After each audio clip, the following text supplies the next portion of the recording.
Okay, we're going to get started.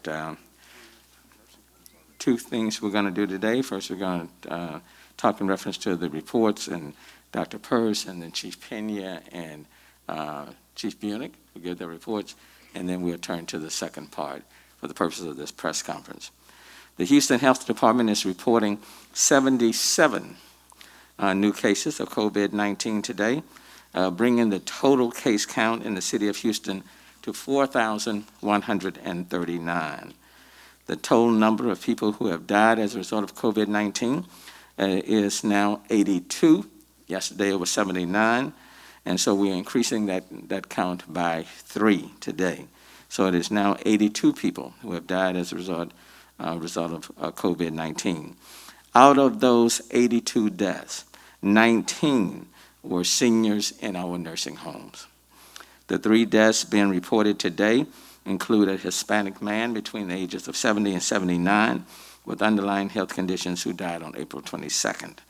An Asian man between 70 and 79 with underlying health conditions who died on April the 20th, and an African American woman between the ages of 80 and 89 with underlying health conditions who died May the 1st. So now let me bring up Dr. Purse.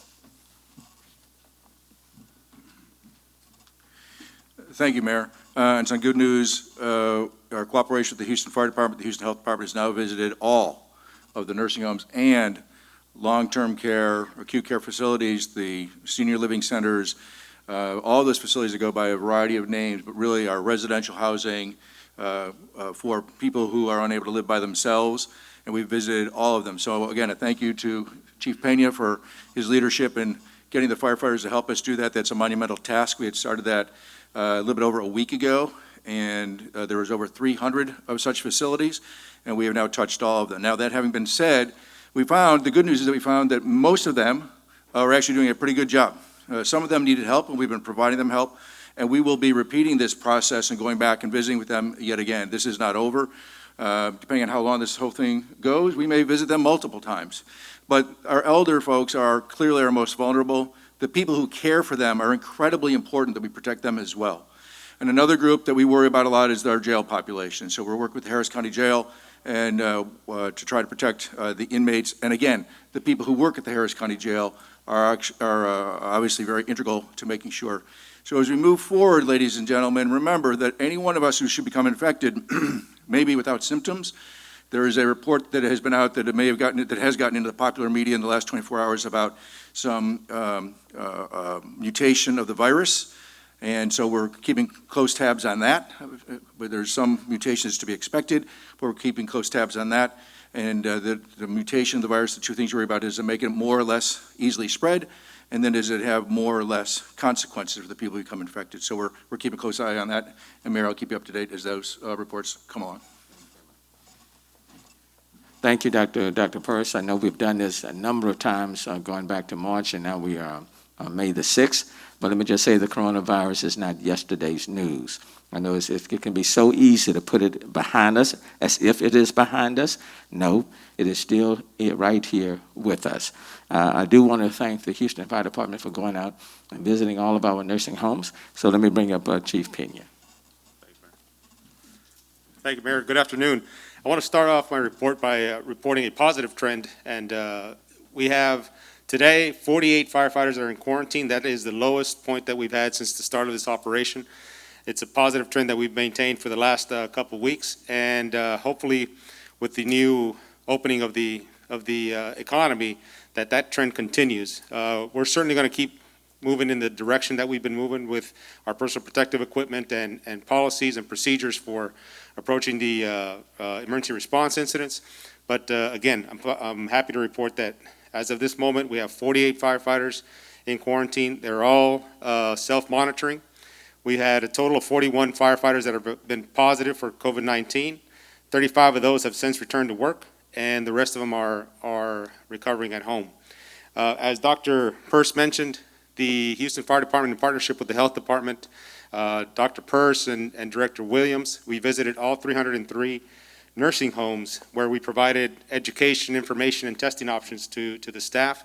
Very proud of the work that we've been doing. It's a critical step and something that we're prepared to revisit again if the need arises, which we hope it does not.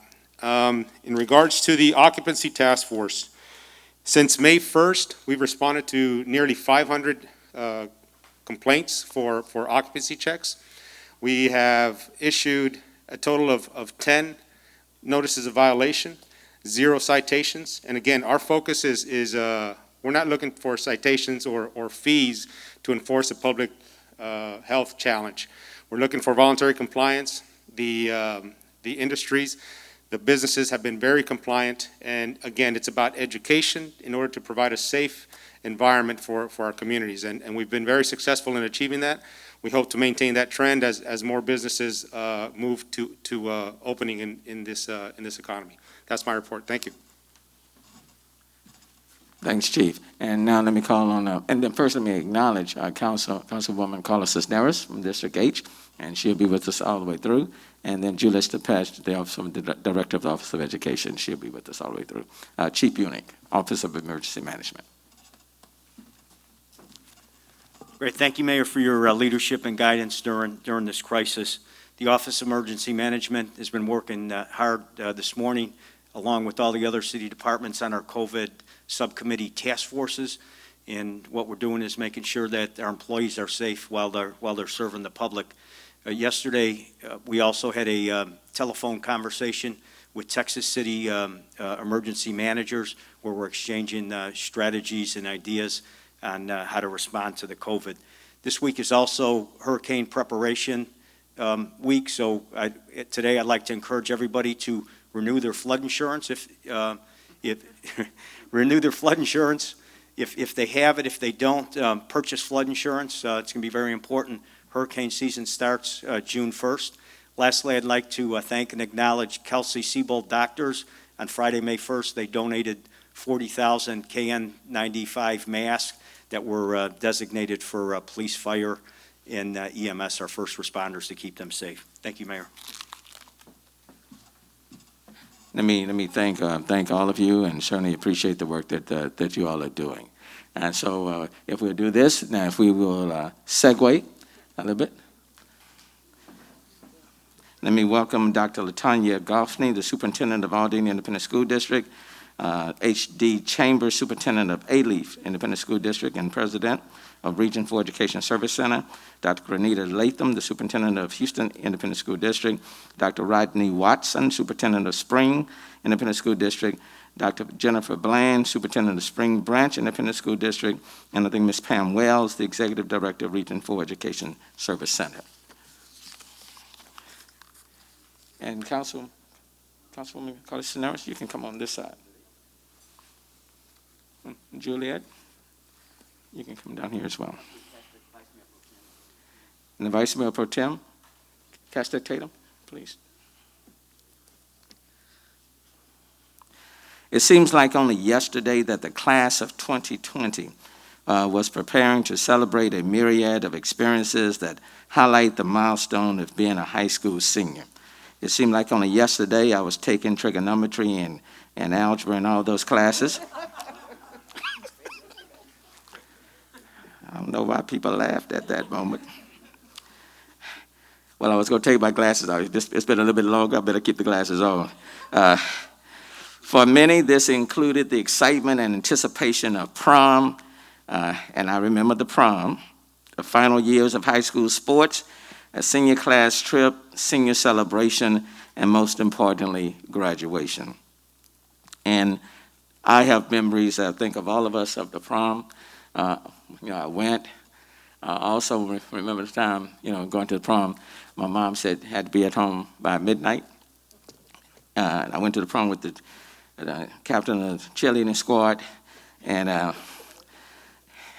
but she said I had to be at home at midnight, and I was double dating with my best friend, and I told him I had to be at home at midnight. He said, "You got to be crazy, and we're not gonna make that. You're not gonna make that." So I faked like I was sick at about 11:30. Said I was having real bad problems, and anyway, I got home a little after midnight. It was a memorable, because my mom only had one. We only had one key, And so my mom had to let you in, and I got home after midnight, and she said, what did I tell you? Anyway, the point that I want to make, even the reporter had to laugh at that. The point that I want to make, we were able to go, and we have those memories. For our high schools, us graduates for 2020, they don't have those memories. So for many, this included the excitement and anticipation of all of those events that they're not able to carry with them, those memories.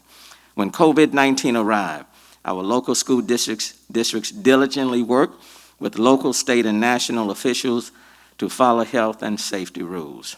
The difficult but necessary decisions to close our school houses was made almost 2 months ago, but education still persevered.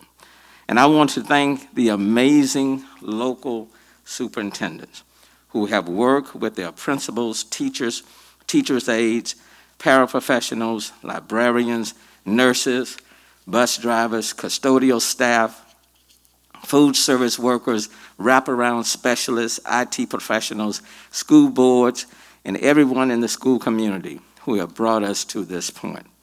At the drop of a hat, educators rose to the occasion, throwing themselves into online teaching and a cascade of impromptu roles, from tech support to meal distributors. And I want to express my deepest gratitude to the local superintendents and school districts who have selfishly met countless challenges to continue the education of our children. I am honored.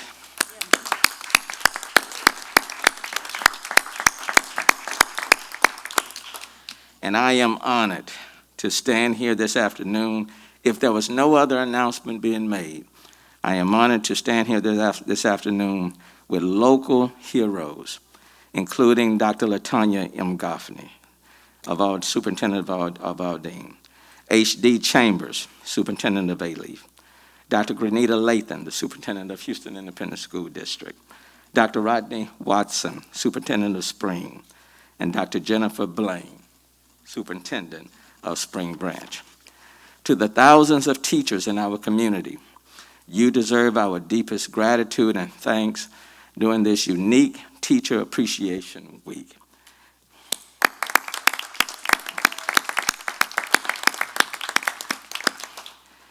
If they didn't realize before, parents are now fully aware that, that teachers are not just convenient, but essential. And so now I want to, I want to return to the very reason that every one of these superintendents are standing on this stage. The culminating achievement that everyone is working so hard to accomplish, graduation, and in this case, celebrating the achievements of all of our students. No doubt there has been uncertainty as to how to celebrate the accomplishments of the class of 2020 with COVID-19. This unique class of scholars has persevered through one of the most challenging times in recent history with remarkable resilience. Every school district has been impacted, and every graduating senior has been affected by this virus. But that is not the only takeaway we want to have from this historic moment in time. The students earned their title, graduating seniors, and it is appropriate for the city of Houston to celebrate and honor their achievements in a way that reflects the commonality of this moment and the unity of our city. Irrespective of what the districts themselves may decide to do for their individual school graduates, a citywide salute for students who have been forced to sacrifice so much seems quite befitting. I have reached out to our local superintendents to work together to create a one-of-a-kind citywide celebration for the distinguished class of 2020 on the evening of June 5th, 2020. All over the city, at the same time, every graduating class will return to their respective school campus outside in a formation of their choosing, 6 feet apart. We will work together to create a collective but personal celebration that salutes the achievement of graduates and reflects the unity of our city. We will work to create a virtual and in-person outdoor celebration for students and faculty only, with the health, safety, and well-being of our seniors and school community being the absolute priority. Seniors will don their cap and gowns, accessorize with appropriate facial masks, and everyone will engage in health social distancing. I have called on the talents of Susan Christian and her staff from Special Events, Brenda Bazan and her staff from Houston First, and many others to join with our school superintendents in designing and putting forth a special celebration that reflects the unity of our city for some very special graduates. Parents, family members, and friends can participate virtually. There will be special guests appearing virtually with congratulatory messages for our students, remarks from our school superintendents, and other special moments. So our students may not have the prom to look back on and the field trips that they have lost, but I think collectively, we can work together to put on a very special moment that says to our students, we believe in you, we want to encourage you, and as you go forward, we want you to know that our city stands behind you. We can create this special moment if we work together. It doesn't mean that this is in lieu of what the schools themselves, districts may decide to do. But at this special moment in time, with all that our children have had to endure, I think they are deserving of all that we can do for them and the attributes that that we can bestow upon them. And so let's look forward. I look forward to working together to create this historical, first of its kind celebration for our seniors with all of you. And now at this moment, I'd like to offer a moment for our superintendents to have words for themselves. We'll start with Dr. Goffney from Aldine.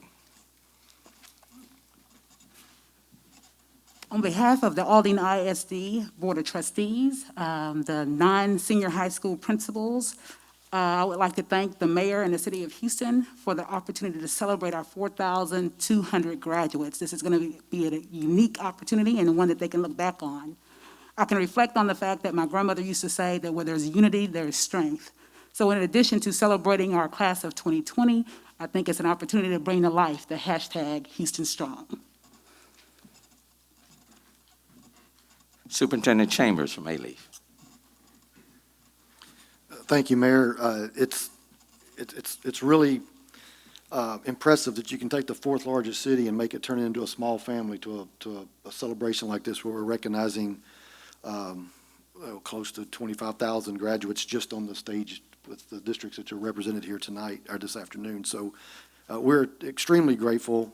We will all continue as districts to figure out what's the best way for us to hold graduation ceremonies, but I can tell you this will be a memorable one for our kids. This will be unique and will be special, and we look forward to working with the city and those leaders who are going to be helping organize it. And on behalf of the A-Leaf Board and our graduates, we are extremely grateful. Thank you very much. Dr. Granitha Latham from Houston Independent School District. Thank you, Mayor Turner. On behalf of our Board of Education for the Houston Independent School District, over 45 principals, almost 10,000 graduates, we say thank you to Mayor Turner and the City of Houston. We're excited about the event on June the 5th. Looking forward to the surprise visits and guests. So thank you, Mayor Turner. And Dr. Jennifer Blaine from Spring Branch Independent School District. Thank you, Mayor Turner. And I will echo what my colleagues have said on behalf of the Spring Branch Independent School District and our Board of Trustees and our 35,000 students. We're very, very grateful to the mayor and the city of Houston for providing such an amazing opportunity for our kids. To the mayor's comments earlier, we know our kids have missed out on so very much, and so we want to acknowledge their accomplishments, and we want this to be an awesome day for them. And so I look forward to celebrating with the Houston family and my colleagues in celebrating the class of 2020, and thank you so very much. And Superintendent Rodney Watson of Spring Independent School District. On behalf of the Board of Directors of Spring Independent School District, our 35,000 students, as well as the 2,300 students that will be graduating, we want to say a very special thank you to you, Mayor, and the City of Houston for thinking about all of our students. Our students, much like the other districts here, they've endured a lot. However, I want our students to understand that you might have missed out on some things, but you will be known as the students who overcame, the students that were resilient, the students that will be our future leaders within our community. Once again, thank you so much for honoring our students, and we look forward to the celebration. Thank you. And about, I think just on this stage alone, they represent about 25,000 high school seniors that we are looking to pull together on that evening, all at the same time on their respective campuses. I know one of the things is that we talked about is that some moment we'll all be singing the same song across the city at the same time. You know, hey, if you can't get Beyonce, you do it yourself, you know.